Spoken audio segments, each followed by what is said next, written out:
Hello, this is Nancy Churnin, and I'm so excited to be on your Sing program. What a fabulous program that is.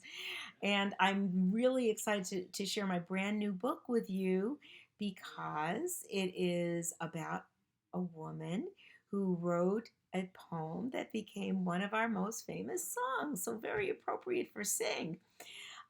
Many people don't know that the song America the Beautiful was written by a woman. Her name was Catherine Lee Bates. She was a little girl during the Civil War and she saw the country pulled apart. And she wanted to write a poem that would help people see that we are all one country from sea to shining sea.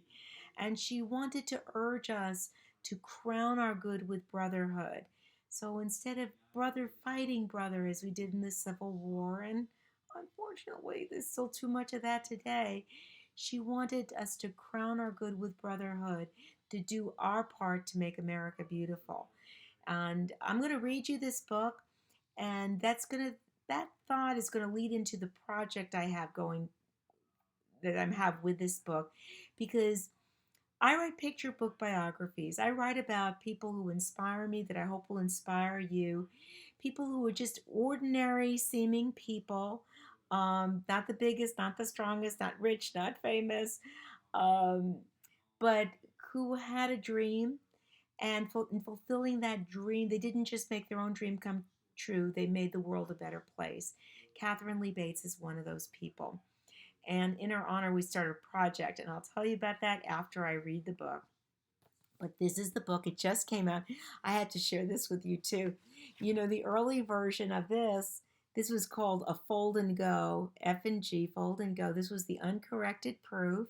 I got to read this to make sure everything was right. Now we've got the hardbacks in our hands. And the other thing before I start, I want you to think about the song America the Beautiful. Oh, beautiful for spacious skies, for amber waves of grain, for purple mountains, majesties. What color do you see here? Do you see purple? Do you like purple as much as I do? I love purple. And look, more purple, more purple. I am the writer, so this is by Nancy Churnin, but a picture book has two creators, the author and the illustrator. Olga Beaumart did these beautiful illustrations. I hope you will enjoy them as much as I do. For Spacious Skies, the absolutely true story of Catherine Lee Bates and the inspiration for America the Beautiful. When Catherine Lee Bates was very young, the Civil War raged. Some of her earliest memories were of men trudging home in tattered blue. Then, when Abraham Lincoln was shot, Catherine's mother wept. A hush suffocated the streets of her village. The country's heart was ripped in two. Catherine sat for hours gazing at the sea, but all that the waves stirred up was empty shells which she scooped in her apron. What could a girl growing up in the small village of Falmouth, Massachusetts do? No one expected much of girls in 1865. The boys she knew grew up to be fishermen or studied to be doctors or lawyers or businessmen. Girls learned to mend and cook. Catherine didn't think that was fair.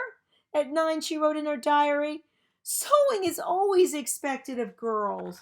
Why not of boys?" Catherine was lucky. Her widowed mother took in sewing and washing and grew and sold vegetables to help Catherine go to school. Some people said girls couldn't learn as well as boys. Others said she should be thinking about marriage, not books. Catherine didn't agree. She marveled at the power of words to make people think and feel differently. When she heard of a new college that opened just for women, she studied hard to earn a place there so she could keep writing. At Wellesley, everyone ate the same food and lived in identical rooms. Catherine and her classmates were taught they could do anything that men could do. But outside her school, the rich didn't mix with the poor, who worked long hours for little pay.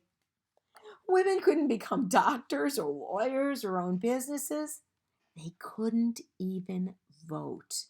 Catherine sat for hours gazing at Lake Waban on her college campus. What could a young woman do? She helped establish a settlement house for immigrants and college women in Boston. She spoke up for women's suffrage and world peace. She wrote a novel, Rose and Thorn, about people who labored in sweatshops and struggled to care for their sick children. Her book inspired talk about how to help the poor. Catherine's words were making a difference, and she had so much more to say. Catherine became a professor, and she kept writing poems, books, essays. In 1893, Catherine took a job teaching a summer class in Colorado. She traveled by train from Boston, excited to see the country on the way. In New York, she marveled at the cascading waters of Niagara Falls. In Chicago, she admired the alabaster city of the future at the World's Fair. So much beauty, so much hope. And yet, from her work as a reformer, she knew people struggled across the country. Some groaned in dark mines, some picked crops in blistering sun, others choked for air in smoke-stained factories. As an economic depression spread dark wings across the country, people filled the streets feeling scared and angry and alone. On July 4th, 1893, the country's birthday, Catherine sat on the train gazing through the window. She saw the amber stalks of wheat swaying in the Kansas fields. The way they moved flooded her mind with memories of the ocean. Suddenly she wondered, could the people who sail powerful waves of water and the people who tend mighty waves of grain be more alike than we realize?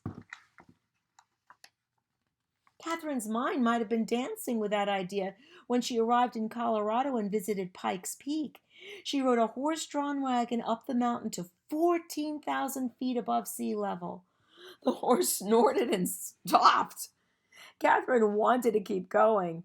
A mule took the wagon up the final 110 feet of crumbled pink granite road to the summit.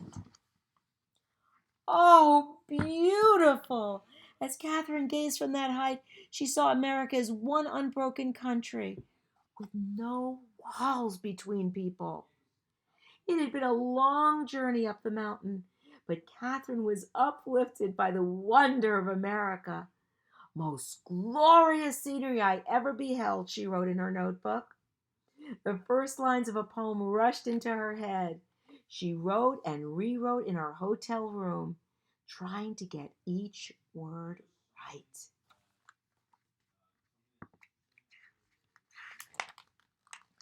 Two years later, on July 4th, 1895, a national magazine published Catherine's poem. People turned to one another, proudly sharing the words that described America united as a family. The poem was so popular, it was published several more times, and each time Catherine revised it. By the fourth published version, she was satisfied with a poem that had come to be called America the Beautiful. In 1910, people started singing the poem to a melody by composer Samuel A. Ward.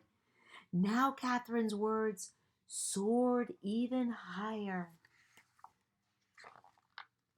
America the Beautiful was the most famous poem Catherine ever wrote, but she never accepted money for it.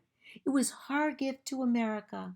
Americans, rich and poor, men and women, from sea to shining sea, flooded her with thank you letters. America, she wrote back to everyone, handwriting copies of what she jokingly called her A the B poem. She served coffee and cake to visitors who came to the house she shared with Catherine Coleman, another professor at Wellesley. And she continued to speak up for the poor, for the rights of women, and for peace in the country and across across the world. 9 years after America the Beautiful became popular as a song, Congress passed the 19th Amendment, which gave women the right to vote. In 1920, Catherine strode to the ballot box, filled with joy. Catherine never did like needles and thread, but she had crafted a poem that sewed the dreams of a diverse nation together. There she is, ballot box. See that? Vote here. America still had a long way to go towards mending the differences that pushed people apart. But on the day Catherine cast her ballot alongside and equal to men, America was one stitch closer to becoming the country she knew it could be. Beautiful. Thank you. And here you'll find the words to the poem America the Beautiful. And I would also now like to tell you about the special project I have. I always have a project for my books. And when you go to nancychurnin.com, you'll see the resources. You'll see photos of her actual home and the ocean that she used to sit by, and Wellesley College, where she went to school and later taught and became chairman of the English department. And you'll find a separate page for the project. The book is called For Spacious Skies, after words in the poem. The project is called For Spacious Lines. Just as Catherine wrote a poem sharing with us how America was physically beautiful, but it's up to us to make it beautiful by making everything more fair, equitable, and showing brotherhood to our, fellow, to everyone else that we know and meet. Um, just as we do that, I'm asking you to share your thoughts in For Spacious Lines.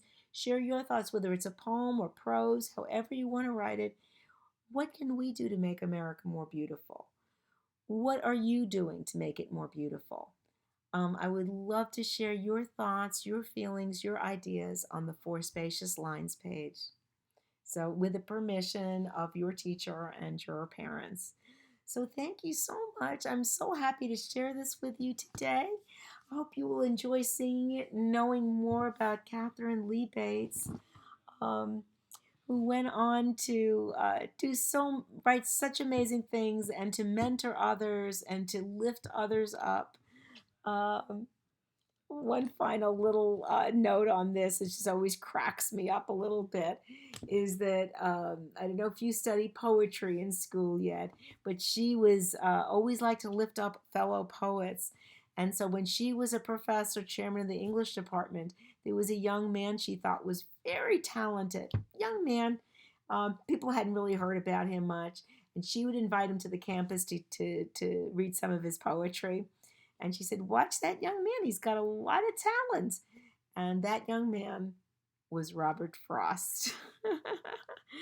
You'll read some of Robert Frost poems, one of our most famous American poets. She really had an eye for talent. She also thought Emily Dickinson was very talented.